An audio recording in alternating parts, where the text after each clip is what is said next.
नौकर जोर लगाकर मेरी कमर की मालिश करता। मैं उसको पैसे पकड़ाती तो कहता, रहने दो मालकिन, वसूली रात को करूंगा। मैं कुछ समझ नहीं पाती। जैसे जैसे वो मालिश करता मुझ पर खुमारी बढ़ती ही जाती और मैं सुकून से गहरी नींद सो जाती। लेकिन एक रात मुझे नींद नहीं आई। मेरे तो होश उड़ गए। जब उस रात मालिश करते करते उसने, मेरा नाम राधिका है, मैं बहुत खूबसूरत थी, इसीलिए शादी से पहले हर दिन मेरे लिए रिश्ता आता था। मैं अपने माँ बाप की इकलौती बेटी थी, इसलिए मेरा बाप चाहता था कि मैं इंजीनियर बनकर उसका नाम रोशन करूं। मगर जब मेरे लिए इतने अच्छे रिश्ते आते थे तो मेरी माँ मुझे कहती कि तुम अपनी पढ़ाई छोड़ दो ताकि मैं तुम्हारी शादी कर दूं। मगर मैं अपनी माँ से कहती थी कि मुझे तो इंजीनियर बनना है।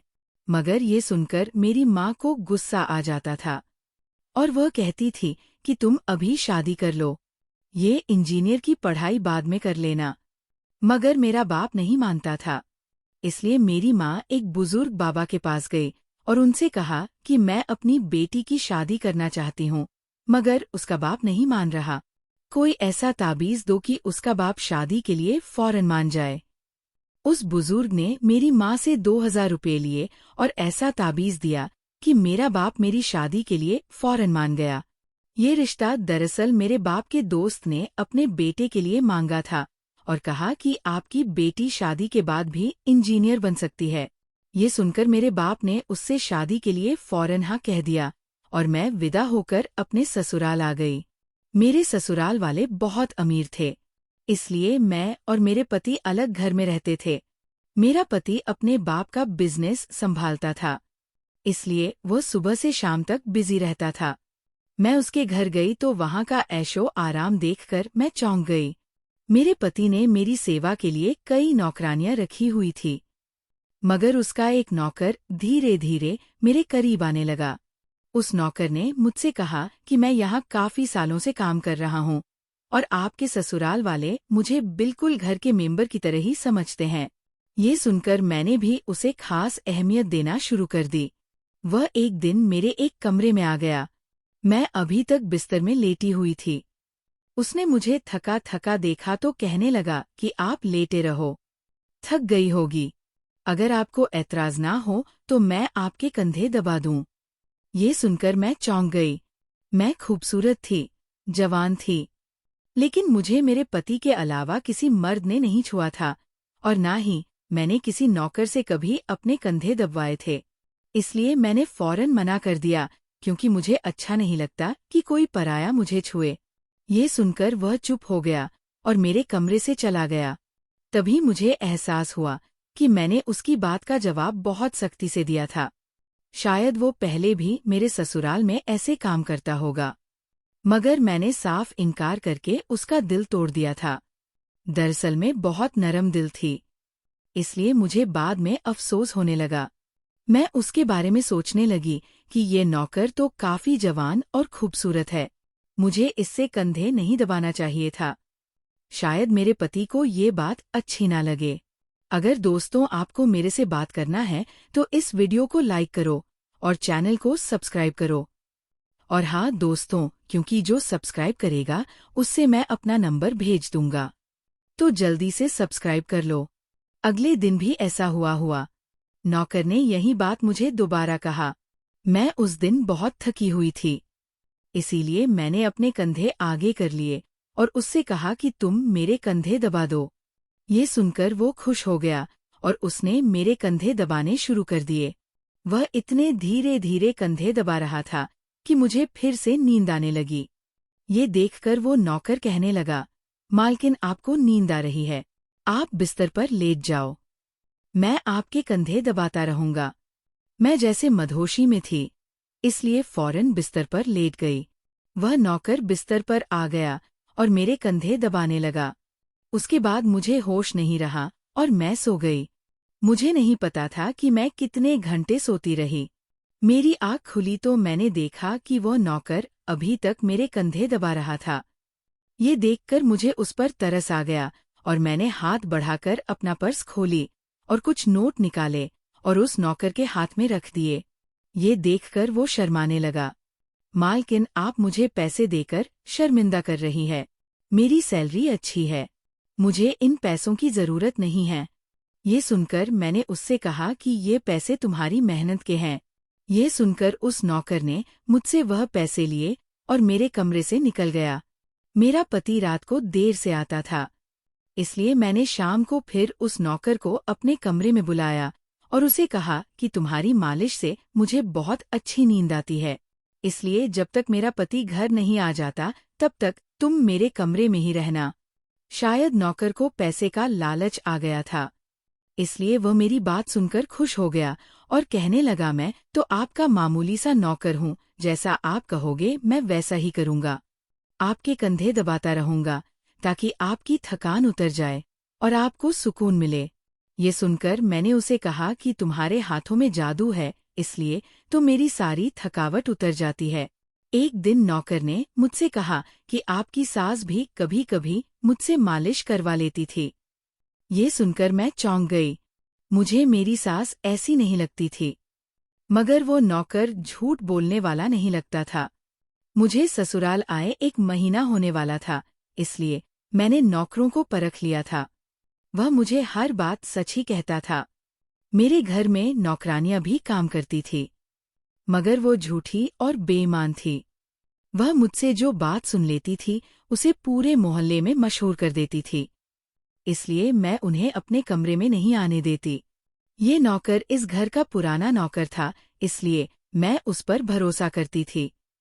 पक्कर भी मेरे कमरे में आता था, मगर अपनी नजरें झुकाकर रखता था। वह मेरे जिस्म को हाथ लगाता, मगर उसकी नीयत खराब ना थी। ऐसा हर रात होता था। एक दिन मैंने अपने पति से कहा कि जब से हमारी शादी हुई है हम कहीं घूमने फिरने नहीं गए। ये सुनकर मेरे पति ने कहा कि जब से हमारी शादी हुई है तुम भी तो हर वक्त नींद में रहती हो। मैं रात को घर आता हूँ तो तुम गहरी नींद में होती हो। दिन को मेरे पास वक्त नहीं होता और रात को मेरे घर आने से पहले तुम सो जाती हो। ये सुनकर मैं अपने दिल में सोचने लगी कि ये सब नौकर की मालिश की वजह से हो रहा था। मेरे पति की शिकायत सही थी। मुझे रोज रात को अपने पति के लिए जागना चाहिए था। उस दिन मैंने फैसला किया कि आज रात जब नौकर मुझे मालिश के लिए कहेगा तो मैं इनकार करूंगी, ताकि मुझे नींद ना आए और मैं अपने पति के आने तक जागती रहूं। शाम हुई तो मैंने नहाकर खुद को खूब तैयार किया और दुल्हन बनकर बिस्तर पर बैठ गई। नौकर मेरे कमरे में आया तो उसने मुझे मालिश के लिए पूछा, मगर मैंने साफ इनकार कर दिया। मेरी बात सुनकर वो कुछ उदास हो गया और वापस चला गया। कुछ देर बाद नौकर मेरे कमरे में आया तो उसके हाथ में चाय का गिलास था। मैंने खाना नहीं खाया था, इसलिए फौरन चाय पी ली और अपने पति का इंतजार करने लगी, मगर मुझे नींद आ गई और मैं सो गई। सुबह मैं जागी तो नौकर फौरन मेरे कमरे में आया और कहने लगा, मालकिन आपके लिए नाश्ता लेकर आऊं। ये सुनकर मैंने अपने पति के बिस्तर की तरफ देखा, वह खाली था। ये देखकर नौकर कहने लगा, मालिक को जरूरी काम था, वह नाश्ता करके चले गए। ये सुनकर मेरा मूड खराब हो गया। मैं रात भर उसका इंतजार करती रही, मगर वो सुबह होते ही ऑफिस चला गया। मैंने नौकर से कहा कि मेरे लिए चाय ले आओ। नौकर कमरे से बाहर निकल गया। तभी मैंने अपने जिस्म की तरफ देखा तो चौंक गई। रात को मैंने दुल्हन का कपड़ा पहना हुआ था, मगर अब मेरे जिस्म पर कोई और कपड़े थे, मगर मैंने अभी जेवरात पहने हुए थे। मेरा सर भारी होने लगा। मुझे ये सोचकर चक्कर आने लगे कि रात को मेरे साथ क्या हुआ था और मेरे कमरे में कौन था और उसने मेरे साथ क्या किया था, मगर मुझे कुछ याद न आया। मेरा दिल घबराने लगा और मैंने अपना सर पकड़ लिया। मेरा पूरा जिस्म दर्द कर रहा था, इसलिए नौकर चाय लेकर आया तो मैंने उससे कहा कि मेरा जिस्म दबा दो। ये सुनकर वो बिस्तर पर आ गया और मुझे दबाने लगा। उस दिन मैं देर तक बिस्तर पर पड़ी रही। उस दिन मेरे पति अचानक घर आ गए। मैंने उसे देखा तो उस पर बरस पड़ी। मैं रात को तुम्हारे लिए दुल्हन बनकर जागती रही, मगर तुम नहीं आए। ये सुनकर मेरे पति कहने लगे, मैं रात को कमरे में आया तो तुम गहरी नींद में थी, इसलिए मैंने तुम्हें नहीं जगाया। ये सुनकर मैं चौंक गई। मगर मेरे कपड़े किसने बदले और नींद पूरी होने के बावजूद मेरा जिस्म क्यों दर्द कर रहा है? मैं उलझ गई थी। मेरे पति कहने लगे, अच्छा ठीक है, मूड खराब करने की जरूरत नहीं है। मुझे आज रात एक काम के सिलसिले में बाहर जाना है, इसलिए देर हो जाएगी। मगर अभी मेरे पास 3 से 4 घंटा फ्री है।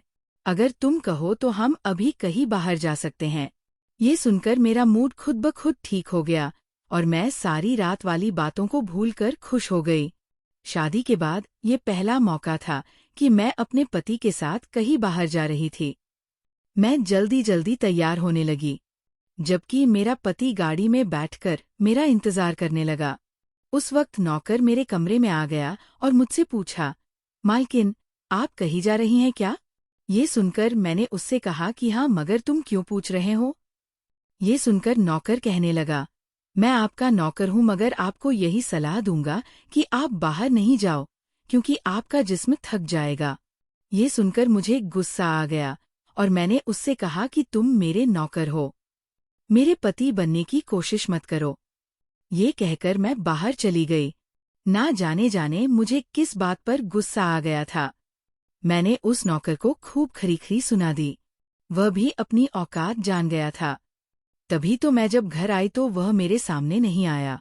मेरे पति मुझे गेट पर उतार कर वापस बाहर जा चुके थे। जबकि मैं अंदर आई तो मेरा सारा जिस्म बुरी तरह दुख रहा था। शायद मेरे जिस्म को मालिश की आदत हो गई थी। तभी तो रात होते ही वो मालिश के लिए तड़पने लगता था। लेकिन मैंने उस नौकर को नाराज कर दिया था, इसलिए आज वो मेरी मालिश करने नहीं आया, मगर मुझे उसकी जरूरत थी। इसलिए मैंने एक नौकरानी को बुलाया और उस नौकर को बुलाने को कहा। थोड़ी देर गुजरी थी कि वो नौकर मेरे कमरे में आ गया, मेरे बिस्तर पर बैठ गया और चुपचाप मेरे कंधों को दबाने लगा। ये देखकर मुझे शर्मिंदगी हुई। मैंने उसे इतना बुरा भला कहा, मगर उसने मेरी बात को बिल्कुल बुरा नहीं माना। मैंने उसे चुप देखा तो कहने लगी, मुझे उस वक्त पता नहीं क्या हो गया था, इसलिए मैंने तुम्हें खरी-खरी सुनाई। मैं इतने दिनों के बाद अपने पति के साथ कहीं बाहर जा रही थी, इसलिए मुझे तुम्हारा टोकना अच्छा नहीं लगा, इसीलिए मुझे माफ कर दो। मैं उसकी मालकिन थी और उसे इस काम के पैसे देती थी, मगर अब भी मुझ में इंसानियत जिंदा थी, इसलिए मैंने मालिक होकर भी नौकर से माफी मांग ली, क्योंकि वो भले ही नौकर था मगर वह एक इंसान भी तो था। मेरी बात सुनकर वो नौकर कहने लगा, मैं आपका नौकर हूँ, इस काम के लिए मैं आपसे सैलरी लेता हूँ, इसलिए आपको हक है, आप जो चाहे मुझे कह दे। ये सुनकर अब मैं चुप हो गई, मगर मैंने सोच लिया था कि आइंदा इससे ऐसा कुछ नहीं कहूंगी। वह उस रात देर तक मेरी मालिश करता रहा और फिर मुझे नींद आ गई। मुझे नहीं पता था कि नौकर मेरे कमरे से कब निकला और कब मेरे पति घर पर आए। मैं सुबह उठी तो मेरा पति बाथरूम में था और बाहर जाने के लिए तैयार हो रहा था। मैं उसे हैरानी से देखने लगी। पता नहीं आजकल मुझे क्या हो रहा था। नौकर की मालिश से मुझे इतनी गहरी नींद आती कि मुझे किसी बात का होश न रहता था। मुझे इस बात का भी पता नहीं चलता था कि मेरा पति कब कमरे में आता था। मैं सोचने लगी कि इस नौकर की मालिश में ऐसा क्या जादू था कि वह मेरे पति के आने से पहले ही मेरी मालिश करता तो मैं अचानक गहरी नींद में सो जाती थी। सुबह जब मैं उठती तो मेरा सर भारी महसूस होता और मैं चलने फिरने के काबिल नहीं रहती। मगर ये बात मैंने अपने पति को नहीं बताई, क्योंकि मैं नहीं चाहती थी कि ये बात मेरे पति को पता चले कि मैं उस नौकर से मालिश करवाती थी। एक दिन मेरा पति दिन के वक्त घर पर ही रहा। मैंने नौकर से घर के सारे काम करवाए, अपने कमरे में नहीं आने दिया। नौकर भी घर के सारे काम करता रहा और मालिश वाली बात किसी के सामने अपने मुंह से नहीं निकाली। मैं भी चाहती थी कि ये बात किसी को पता ना चले। इस दौरान जब मेरा पति घर से बाहर जाता था, मैं उस नौकर को कमरे में बुला लेती थी। मगर एक दिन मेरा पति अचानक ही घर आ गया और मैं कमरे में थी। ये देखकर मैं बहुत घबरा गई और सोचा कि पति के आने से पहले नौकर को भगा दूं। मगर यहाँ नौकर भी बड़ा समझदार था। मेरे पति के आने से पहले दूसरे काम पर लग गया और मेरे पति को कुछ पता नहीं चला। मैं मालिश घर की नौकरानियों से भी करवा सकती थी, मगर उस नौकर के हाथ में क्या जादू था कि मैं उसे हर रोज अपने कमरे में बुला लेती थी। मुझे पता नहीं क्या हो जा रहा था। जिस रात मैं नौकर से मालिश नहीं करवाती थी, उस रात मेरे पूरे जिस्म में दर्द हो जाता था। सुबह मैं जागती तो मेरा सर भारी हो जाता था और मुझे थकान भी हो जाती थी। एक रात मैंने नौकर से मालिश करवाई और गहरी नींद सो गई। सुबह मेरी आँख खुली तो फिर से मेरे कपड़े चेंज हो चुके थे। ये क्या माजरा था? ऐसा कौन करता था? क्या मेरा पति मेरे साथ ऐसा कर रहा था? मैं सोच में पड़ गई। मैंने शीशे के सामने जाकर देखा तो चौंक गई। मेरे पूरे जिस्म पर लाल निशान पड़ गए थे। ये कैसे निशान थे? मैं अपने जिस्म पर हाथ फेरने लगी। मैं जैसे उस निशान को मिटाना चाहती थी, मगर ऐसा न हुआ। अगले दिन फिर मैंने अपने जिस्म को देखा कि निशान खत्म होने के बजाय फैलने लगे थे। मैं घबरा गई। तभी मेरे कमरे में नौकर आ गया और उसने मुझे मालिश को कहा। मैं उस निशान को छुपाना चाहती थी, इसलिए उसे कहा कि आज तुम सिर्फ मेरे कंधे दबा दो। उसने मुझसे कुछ नहीं पूछा, मगर मैं अंदर ही अंदर डर रही थी। किसी दिन मेरे पति ने ये निशान देख लिए तो मैं उसे क्या जवाब दूंगी? मैं ये सोच सचकर थक चुकी थी, इसलिए मैंने तकिए पर सिर रख दिए। नौकर मेरा मसाज करने लगा। मेरी आंखें नींद से बंद होने लगी थी। तभी मुझे नौकर ने ऐसी बात कह दी जिसे सुनकर मेरे होश उड़ गए। उसने मुझसे कहा, मालकिन आप मुझे बहुत अच्छी लगती हो। मेरी आंखें बहुत बोझल होने लगी थी। मुझे उसकी बात समझ नहीं आई और फिर मैं गहरी नींद सो गई।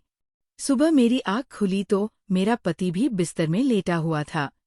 मेरा सर भारी हो रहा था और जिस्म दर्द से छूट रहा था, मगर उसके बावजूद मैं अपने पति के करीब गई और उसे धीरे से उस निशान के बारे में बता दिया। मैंने सोचा कि ये निशान बढ़ रहे थे, इसलिए मुझे ये बात अपने पति को बता देनी चाहिए। ये सुनकर मेरे पति ने मेरे जिस्म से कपड़ा हटाया तो वो उछल पड़ा। वह मुझसे दूर हो गया और कहने लगा, तुमने मुझे धोखा दिया है, बेवफाई की है और तुम्हें उसी की सजा मिली है। ये कोई बीमारी नहीं है, बल्कि तुम्हारा गुनाह है। मुझ में क्या कमी थी जो तुमने दूसरा मर्द तलाश कर लिया? मैं काम में बिजी था, मर तो नहीं गया था कि तुमने एक और चक्कर चला लिया। ये सुनकर मैं हक्का बक्का रह गई तरगी। मैंने उससे कहा कि यह आप कैसी बातें कर रहे हैं, मैं बेकसूर हूँ। मगर मेरा पति हंसने लगा और कहने लगा, ये निशान बता रहे हैं कि तुम गुनहगार हो, इसीलिए मेरे घर से निकल जाओ। मैं तुम्हें तलाक के पेपर भेज दूंगा। उसने मुझे धक्के मार मारकर घर से निकाल दिया। मैं रोते हुए अपने माँ बाप के घर आ गई और उन्हें अपनी बेगुनाही का यकीन दिलाया। वह मेरे अपने थे, इसलिए उन्होंने यकीन कर लिया। उन्होंने कहा कि वह मेरे पति से बात करने जाएंगे, मगर उनके जाने से पहले ही तलाक के कागज आ गए और मेरी हंसती मुस्कुराती दुनिया उजड़ गई। मैं इसका जिम्मेदार किसको ठहराती? कोई भी तो नहीं था। मैं कई दिनों तक रोती रही। मुझे ऐसा लगने लगा था जैसे मैं मरने वाली थी। एक दिन मेरी माँ मेरे कमरे में आई और कहने लगी कि तुमसे कोई मिलने आया है।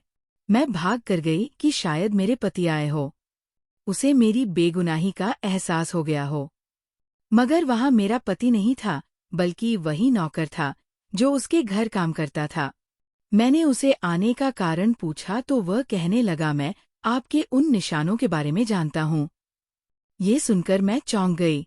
मैंने उसको कसकर पकड़ा और उसके शर्ट का बटन एक झटके से खोल दिया। मुझे अब समझ आया कि मेरे पति ने मुझ पर इतने गंदे इल्जाम क्यों लगाए थे। ये कहकर मैंने नौकर के सीने पर मुक्के मारने शुरू कर दिए। मैंने कहा, ये निशान मेरे जिस्म पर कैसे आए? तुमने मालिश के बहाने मेरे साथ क्या क्या किया था? मुझे सच सच बताओ। ये सुनकर नौकर ने मेरे दोनों हाथ पकड़ लिए और कहने लगा, मेरा नाम सौरभ है और मैं तुम्हारे साथ कॉलेज में पढ़ता था, मगर मुझे तुमसे प्यार हो गया। मैं भी इंजीनियर बनना चाहता था और मैंने सोचा था कि जब हम दोनों इंजीनियर बन जाएंगे तो मैं तुम्हारे बाप से तुम्हारा हाथ मांग लूंगा। मगर एक दिन तुम्हारी सहेली की जुबानी मुझे पता चला कि तुम्हारी माँ तुम्हारी शादी जल्द करना चाहती है, इसलिए मैंने डरकर तुम्हारे घर रिश्ता भेजा। मगर तुम्हारे बाप ने इनकार कर दिया और कहा कि मैं अपनी बेटी की शादी तब करूंगा जब वो इंजीनियर बन जाएगी। इसलिए मैं टेंशन फ्री होकर अपनी पढ़ाई करने लगा। मुझे 1 हफ्ते के लिए अपने कजिन की शादी के लिए शहर से बाहर जाना पड़ा। तभी तुम्हारी शादी हो गई। वह ये सब मुझसे कह रहा था और मैं चुपचाप उसे देख रही थी। जब मैं वापस आया तो मेरी मोहब्बत किसी और की दुल्हन बन चुकी थी। मैं तुम्हारे प्यार और दीवानगी में तुम्हारे ही घर का नौकर बन गया ताकि मैं तुम्हारे करीब रह सकूं। मैं तुम्हारे करीब आना चाहता था, इसलिए मालिश के बहाने तुम्हारे कमरे में आ जाता था और रात को तुम्हारी चाय में बेहोशी की दवा मिला देता था ताकि तुम सोती रहो और तुम्हारा पति तुम्हारे करीब ना आ सके, क्योंकि तुम मेरी थी। मैं तुम्हें किसी और के करीब नहीं देख सकता था। ये सुनकर मैं हक्का बक्का रह गई। क्या तुमने मेरे साथ कभी कुछ गलत किया? ये सुनकर उसने मेरा हाथ अपने सर पर रख लिया और कहा, मैं तुमसे प्यार करता था, इसलिए तुम्हारी इजाजत के बगैर मैं तुम्हारे साथ कुछ नहीं करना चाहता था। ये सुनकर मैंने उस निशान की तरफ इशारा किया जो हम दोनों के जिस्म पर थे। ये सुनकर वो हंस दिया और कहा कि मैं इंजीनियर हूँ और ये सिर्फ इन्फेक्शन है। ये मैंने इसीलिए किया ताकि तुम्हारे पति को हम दोनों के ऊपर शक हो जाए। यह कहकर उसने मुझसे माफी मांग ली और मैंने पूरे 1 साल उसे सजा देने के बाद माफ कर दिया और फिर उसके साथ शादी कर ली। तो मेरे प्यारे दोस्तों, ये थी हमारी आज की छोटी सी कहानी का पार्ट 1। आपको ये कहानी कैसी लगी कमेंट करके ज़रूर बताएं। अगर आपको ये कहानी पसंद आई हो तो इसे लाइक करें और अपने दोस्तों के साथ शेयर करें।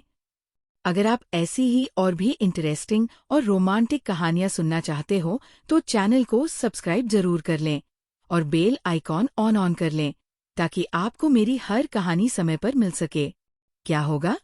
अब आगे क्या राधिका सौरभ के प्यार को स्वीकार करेगी या कुछ और बड़ा ट्विस्ट आएगा? ये जानने के लिए कल मिलेंगे पार्ट 2 के साथ। धन्यवाद।